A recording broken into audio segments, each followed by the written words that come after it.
threats in the national parks are an expression of the problems we have as a society. Development encroaching to their very boundaries and destroying important wildlife areas. Vandalism, dumping trash. Air pollution, power plant sources and auto emissions. And helicopter overflights. Drilling or pumping of groundwater. There are so many elected and appointed officials that just seem to have no feeling for something like this at all.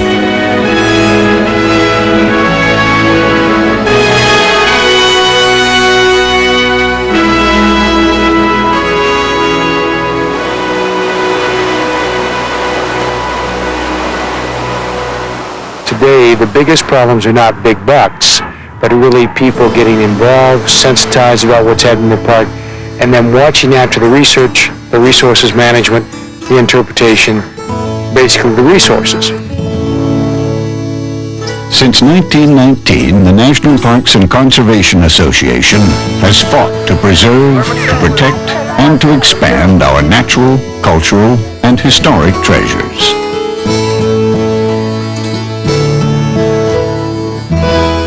NPCA's efforts are possible because of the grassroots participation of their extraordinary members. I'm a laboratory geneticist, but of course I have a tremendous reverence for life. That is part of our profession too, and the constant wonder of it. I think in terms of the needs for doing something for parks, it's becoming painfully obvious that there aren't enough of them. And that the ones that we have are not protected enough around the periphery, that there are all these outside encroachments on them. All of our parks are experiencing problems with adjacent development. All of the things that we as a society do and that we go to parks to escape are exactly what the adjacent development brings in. When I started this position with NPCA, I found that the places that I naturally gravitated toward were those places that there were citizen groups on the ground, because those were the places where I found that I could be effective. When people care about their park, that is an enthusiasm that translates to the kind of action that results in genuine protection. Genuine protection. Sometimes NPCA is the Park Service's greatest critic, but it can also be one of the agency's strongest advocates. I have a dream that one day this nation will rise up, live out the true meaning of its creed. In Atlanta, the Sweet Auburn community was home and birthplace to Dr. Martin Luther King, Jr. Congress established Sweet Auburn as a National Historic Site and Preservation District in 1980, but no funds were allocated for its restoration and development. I think those things being represented here in this community had a very good chance of being lost. Significant in terms of Martin Luther King because he grew up in this community and he saw many examples of the beloved community which he espoused numerous times in his works. NPCA helped the Park Service win the legislative battle for $10 million to preserve Dr. King's historic community. NPCA came to us at a time when we were having some problems seeking the funds to finally complete the development here at the National Historic Site. But NPCA offered assistance to us in terms of being an advocate for the park and for the completion of its development, and worked hand in hand and as sort of a middleman between ourselves and the committees in Congress. At the edge of a growing Albuquerque, New Mexico, is a remarkable collection of Native American art. Not preserved on canvas, but etched into stone, these ancient images lie within Petroglyph National Monument. As the city encroaches on the very boundaries of the park, a major highway threatens to cut this sacred ground in two. The thing I'm worried about is all these petroglyphs here on this site will be either destroyed or removed, or even trash will come down here. This area, has been used by our Pueblo people for many centuries, I think. And it's a sacred area, and we can't understand why you want to come and destroy it by making a road through here. Our petroglyphs are there. Once they're there, they should stay there. Because we are only 5,900 people in all 5 pueblos, and Albuquerque is nearing 500,000 people, we don't have much voice. When groups of non-Indians come and help us, there's where the numbers are. Well, the Friends of the Albuquerque Petroglyphs is a local grassroots organization, and we network with local, state, and national groups to try to focus attention on this particular issue. And NPCA is one of those groups, and NPCA has been very helpful and very supportive. They've given us access, for instance, to Washington, which is a whole political arena that we're not very familiar with. And so we all work together like links in a chain. I think one of the most important things about Petroglyph National Monument is its representation of our commitment to work with broad spectrums of groups, to acknowledge the cultural diversity of our country and work cooperatively with all groups in our country to pursue a common heritage and protect our common heritage.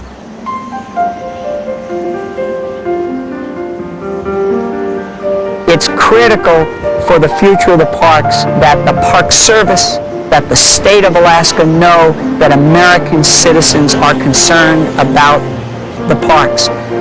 We work with the state, but the parks in Alaska are not owned by simply 500,000 people in the state of Alaska. They are owned by several 100 million people in the United States. They are large units, and they are units in which people, in fact, even whole communities, are often located in the ecosystem.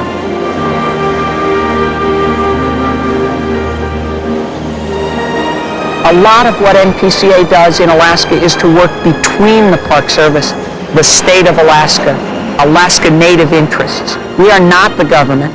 We don't manage the parks, but we have the ability to move between the different interests to try to solve some problems.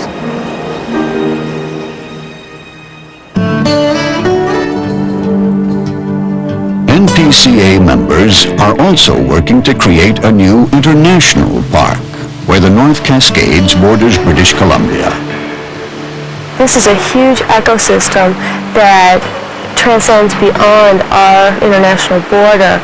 And what we're trying to do, what NPCA is trying to do, is work on a grassroots level to initiate some type of protection of the North Cascades ecosystem by linking these lands both in the United States, but also more so with Canada in an international park and special management area.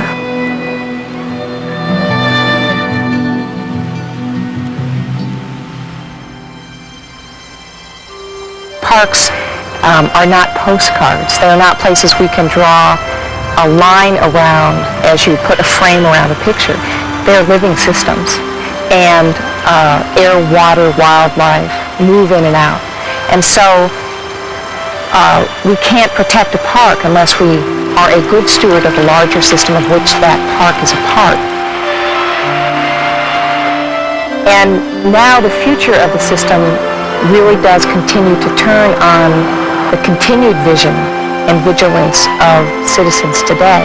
And as a regional director for NPCA, I can testify firsthand that we couldn't even hold the line, much less make progress in protecting parks without the help of citizens. But in most cases, the real monuments to the success of citizen efforts to protect parks, though, are invisible.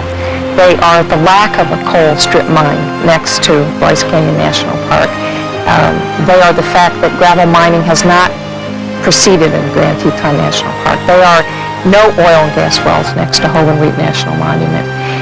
Hopefully there will be no gold mine next to Yellowstone National Park.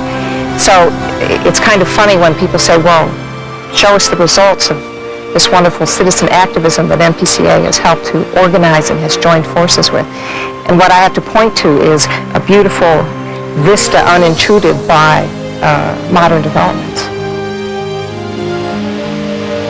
This is the end of a very important century for the environmental movement. The whole century has been filled with testing different approaches, be it the federal solution, the Washington way, if you will, the grassroots structure, the reliance totally on community leadership. And what's very important to us is to realize that all those are part of the future, that all those are part of the solution. We've got to have Washington there, but we've got to have the citizen leaders actively involved in really determining the future direction for the parks and for the environment for the 21st century. As we enter the 21st century, there is still much work to be done. But as long as citizens want and care about natural and historic wonders and desire to preserve them for the enjoyment of future generations, the National Parks and Conservation Association will be on the front lines, working with every like-minded American citizen to protect and improve the quality of our national park system and to promote an understanding, appreciation, and sense of personal commitment to parklands.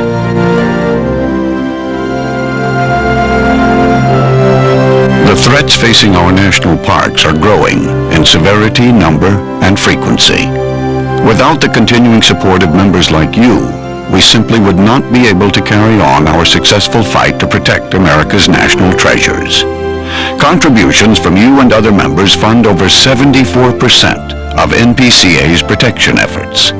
And this past year, your financial support has been especially helpful. Please, join with the more than 450,000 individuals who believe in protecting our national parks and renew your NPCA membership today.